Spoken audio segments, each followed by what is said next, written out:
तीर्थ यात्रियों का नया जत्था श्रीनगर के पंथा चौक आधार शिविर से अमरनाथ यात्रा के लिए रवाना हुआ। ये यात्रा 1 जुलाई को शुरू हुई है और ये 31 अगस्त को समाप्त होगी। तीर्थ यात्रियों ने सुरक्षा बलों और प्रशासन द्वारा की गई व्यवस्था की सराहना की। तीर्थ यात्रा पहलगाम और बालताल मार्गों से पवित्र अमरनाथ गुफा तक पहुंचेंगे। प्रशासन द्वारा प्रदान की जाने वाली सेवाओं में चिकित्सा शिविर, परिवहन सुविधाएं, संचार नेटवर्क और आपातकालीन प्रतिक्रिया दल शामिल है। हम बाबा बर्फानी के दर्शन के लिए आए हुए हैं। कैसा लगा आपको यहाँ पे? यहाँ का के सुविधा हम लोग का जवान लोग का सुविधा बहुत ही बेस्ट लगा और सुविधा देख के जवानों को सैल्यूट करने का मन किया और बाकी वैसा कोई कहीं पे भी कोई दिक्कत नहीं हुआ है। जवानों की सब तरफ सुविधा है। तो आज कितनी खुशी है, आज आप जा रहे हैं दर्शन? आज हमें बहुत खुशी है कि आज हमारे करता धरता महाराज से हम मिलने के लिए जा रहे हैं। इसके लिए हमें बहुत भी ज़्यादा दिल में खुशी है, मन से आंसू टपक रहा है कि आज मैं अपने बाबा के पास जाके बाबा का दर्शन करने का सौभाग्य प्राप्त हुआ। मैं अपने आप को बहुत खुशहाल मानता हूँ। असम के जोरहट जिले के टीटाबोर इलाके में एक बाजार में भीषण आग लग गई। आग में कई दुकानें जलकर खाक हो गई। घटना के तुरंत बाद आग पर काबू पाने के लिए दमकल की गाड़ियों को मौके पर भेजा गया। आग लगने का कारण अभी तक पता नहीं चल पाया है। अधिक जानकारी की प्रतीक्षा है। पुलिस ने कहा कि किसी के हताहत होने की कोई खबर नहीं है, क्योंकि सभी दुकानें बंद थी और मालिक और कर्मचारी अपने घरों को चले गए थे। अधिकारियों ने कहा कि विनाशकारी आग से लड़ने के लिए पास के टीटाबोर और मारियानी शहरों और गोलाघाट जिले से अतिरिक्त दमकल गाड़ियां लाई गई। स्थानीय लोगों ने बताया कि संकरी सड़कें होने के कारण दमकल गाड़ियों को घटनास्थल तक पहुंचने में दिक्कत हो रही थी। पुलिस ने कहा कि आग बुझने के बाद ही करोड़ों रुपए के नुकसान का पता लगाया जा सकता है।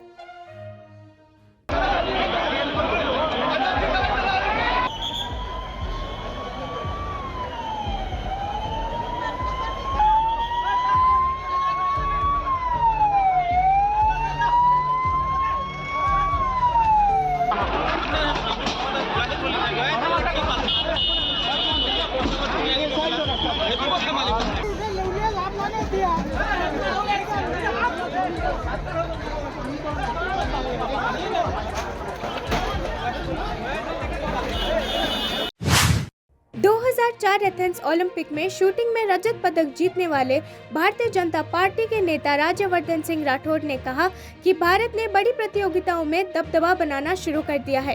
प्रतिष्ठित मल्टी स्पोर्ट इवेंट के आखिरी दिन 61 पदकों के साथ राष्ट्रमंडल खेल 2022 में भारत का अभियान आधिकारिक तौर पर समाप्त हो गया।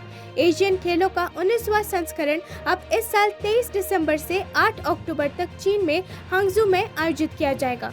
अब हम 1 या 2 के बारे में बात नहीं करते हैं, हम दर्जनों पदकों के बारे में बात करते हैं। हमने धीरे धीरे अपना दबदबा बनाना शुरू कर दिया है। नए खेल की भी शुरुआत होगी। मैं आर्म रेसलिंग जैसे खेल की भी एशियन खेलों का हिस्सा बनते देखना चाहता हूँ। जब भी भारत खेलों में अच्छा प्रदर्शन करता है तो हम सभी को गर्व महसूस होता है। ओलंपिक में भारत के लिए पहला व्यक्तिगत रजत जीतने वाले राज्यवर्धन सिंह राठौड़ ने ANI को बताया। 15 दिवसीय महाद्वीपीय आयोजन, जिसे 2022 से 2023 तक पीछे धकेल दिया गया है। 19 में इस वर्ष 40 खेल शामिल होंगे, जिनमें एशियन के सर्वश्रेष्ठ खिलाड़ी शीर्ष पुरस्कारों के साथ प्रतिस्पर्धा करेंगे। जब देश के खेल अंतर्राष्ट्रीय पोडियम पर आते हैं, अंतर्राष्ट्रीय टेलीविजन पर आते हैं तो बहुत अच्छा लगता है।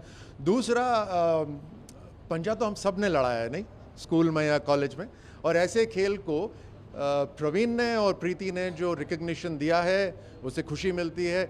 बहुत सारे खिलाड़ी हैं, चैंपियंस हैं, जिन्हें आज दुनिया पहचानेगी। और प्रधानमंत्री मोदी जी ने जो खेलों के लिए करा है, एक खिलाड़ी के रूप में मैं कह सकता हूं कि ऐसा मैंने अपने जीवन में इतना समर्थन नहीं देखा। वो फिट रहने की बात करते हैं, वो स्वस्थ रहने की बात करते हैं, और हम चाहते हैं कि भारत हर खेल में, हर फील्ड में जीते, चाहे वो आर्थिक जगत के अंदर आज 5वें स्थान पर। झारखंड विधानसभा में शुक्रवार को झारखंड स्वास्थ्य विज्ञान विश्वविद्यालय विधेयक 2023 पारित किया गया। झारखंड के स्वास्थ्य मंत्री बन्ना गुप्ता ने सदन में विधेयक का विवरण दिया। उन्होंने कहा कि राज्य में इस बिल की आवश्यकता इसलिए पड़ी क्योंकि हम राज्य के सर्वांगीण विकास की मंशा रखते हैं। सरकार को लगता है कि ये बिल झारखंड के युवाओं, छात्रों और स्वास्थ्य क्षेत्र के लिए भविष्य में मील का पत्थर साबित होगा। पहले की परीक्षाएं टाई अप हुआ करती थी, यानी किसी न किसी विश्वविद्यालय के साथ किया जाना है। इसलिए हमने एक प्रणाली स्थापित की है जिससे छात्रों को लाभ मिलेगा, उन्हें फायदा होगा। मुझे लगता है कि झारखंड के लिए आज का दिन ऐतिहासिक दिन है। बिल इसलिए जरूरत पड़ी है क्योंकि हम राज्य का चौमुखी विकास चाहते हैं। हम चाहते हैं कि यहाँ का जो पठन पाठन हो वो बहुत स्वास्थ्य की दिशा दशा में एक अमूलचूल परिवर्तन है।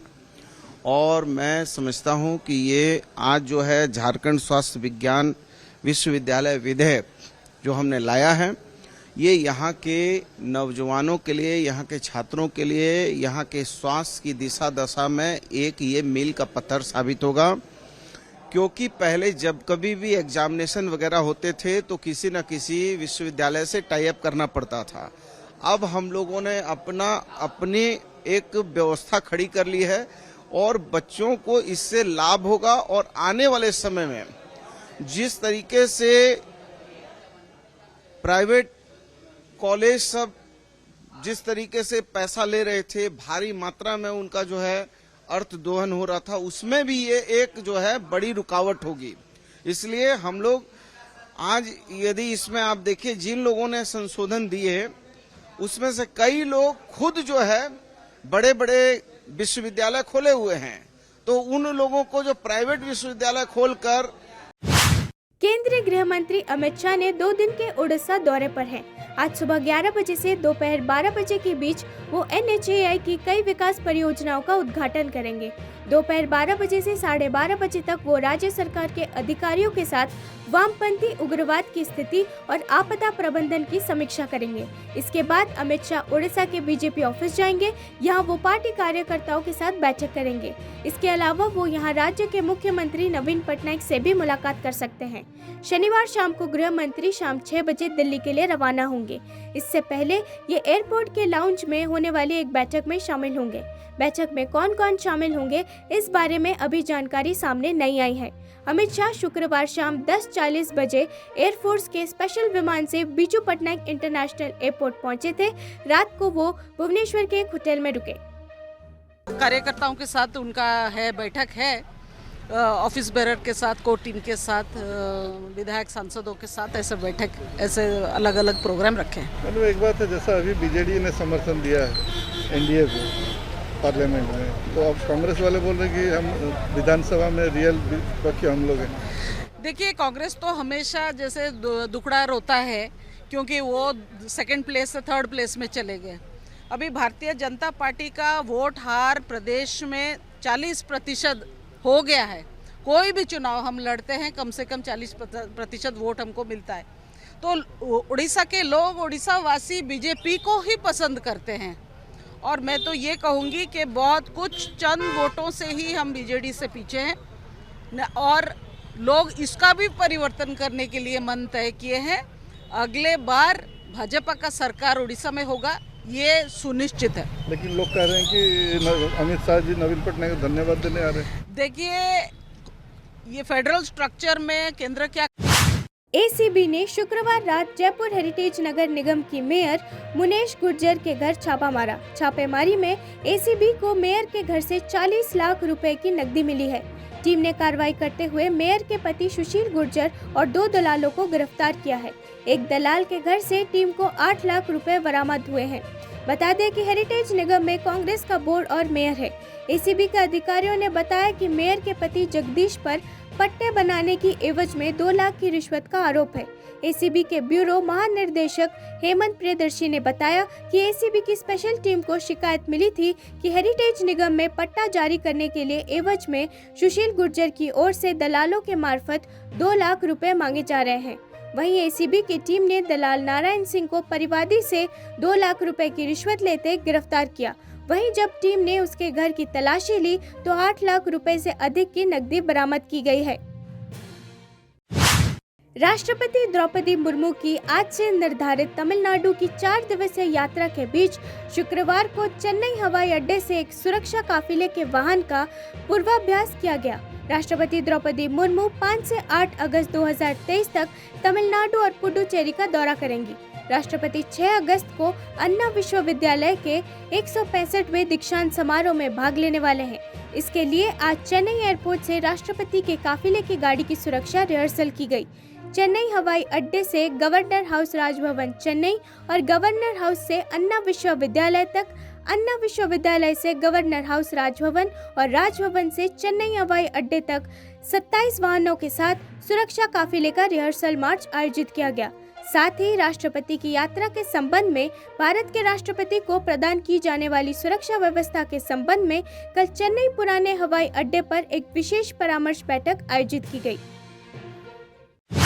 रक्षा मंत्री राजनाथ सिंह ने शुक्रवार को सशस्त्र बनाने न्यायाधिकरण AFT से न्यायिक प्रक्रिया का ईमानदारी से पालन सुनिश्चित करते हुए लंबित मामलों का तेजी से समाधान करने का आह्वान किया। AFT का स्थापना दिवस मनाने के लिए आयोजित एक कार्यक्रम में अपना संबोधित करते हुए उन्होंने कहा कि देश भर के विभिन्न अदालतों में बड़ी संख्या से मामला लंबित है, लेकिन बोझ को कम करने के लिए विशेष न्यायाधिकरण स्थापित किए गए हैं। उन्होंने इस बात पर जोर दिया कि जहां इतनी संख्या लोगों को सही समय पर न्याय नहीं मिलने की चुनौती पेश करती है, वहीं न्यायिक प्रक्रिया पर ध्यान दिए बिना त्वरित निस्तारण और भी खतरनाक है। सिंह का कहना है कि कहा जाता है कि न्याय में देरी न्याय न मिलने के समान है। न्याय में देरी होने पर लोगों का न्याय व्यवस्था पर भरोसा कम हो जाता है। आप सब यह जानते हैं कि भारत में जो जुडिशरी है वह केसेस के एक बहुत बड़े बर्डन को भी समझ रही है। इस बर्डन के कारण आमतौर पर देश के सामने बड़ी चुनौती यह उभर कर सामने आती है कि न्याय सही समय पर लोगों को उपलब्ध नहीं हो पाता है। कहा गया है कि justice delayed is justice denied, अर्थात न्याय में देरी न्याय न मिलने के बराबर होती है। और न्याय में जितनी देरी होती है उतना ही जनता का न्यायिक व्यवस्था पर विश्वास धीरे धीरे कम होता चला जाता है। समय समय पर फास्ट ट्रैक कोर्ट्स और ट्रिब्यूनल्स आदि की स्थापना इसलिए ही की जाती है ताकि न्यायिक प्रक्रिया में तेजी आए, लेकिन इसके साथ ही हमें यह भी ध्यान रखना होता है कि न्यायिक प्रक्रिया में यह तेजी इतनी भी तेज न हो जाए, इतनी तीव्र न हो जाए कि वह जुडिशियल प्रोसीजर को ही वायलेट कर जाए। न्यायिक प्रक्रिया में तेजी लाते हुए भी हमें सावधानी बरतनी चाहिए, अन्यथा justice hurried is justice buried, इस फ्रेज से भी आप सब परिचित हैं। इसका खतरा बराबर बना रहता है, इसलिए हमें अपने विवेक से टाइम। अन्नामय में टीडीपी अध्यक्ष एन चंद्रबाबू नायडू की रैली के दौरान तेलुगु देशम पार्टी टीडीपी और युवजन श्रमिक राइतू कांग्रेस पार्टी कार्यकर्ताओं के बीच झड़प हो गई थी। झड़प के दौरान दोनों पार्टियों के कार्यकर्ताओं ने एक दूसरे पर पथराव किया। झड़प शुरू होते ही घटनास्थल पर बड़ी संख्या में पुलिस बल तैनात कर दिया गया है। घटना में दोनों पक्षों के कई कार्यकर्ता घायल हो गए। कार्यकर्ताओं के बीच ये लड़ाई तब बढ़ गई जब नायडू अगले साल राज्य में विधानसभा चुनाव से पहले अपने आउटरीच कार्यक्रम के तहत राज्य के विभिन्न जिलों का दौरा कर रहे थे।